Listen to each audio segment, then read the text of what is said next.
હા બરાબર.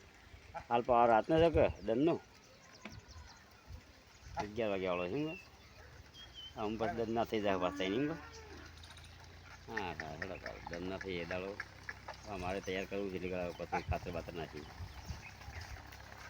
ખાતર નાખીને એક વાળું વાળીને પછી મિલ ગયો હા આવી જાય તો માલિકની ખબર નહીં આવે તો બોર છે બસ હા હાલ રણુદા બાજુનો તો પ્લાન મારા બાંધતો નહીં પણ જસલી બાંધતો છે હું તો એક વાર જીવો તો એ કે રણુદા જીવો તો હું ચાલો વરસાદ ને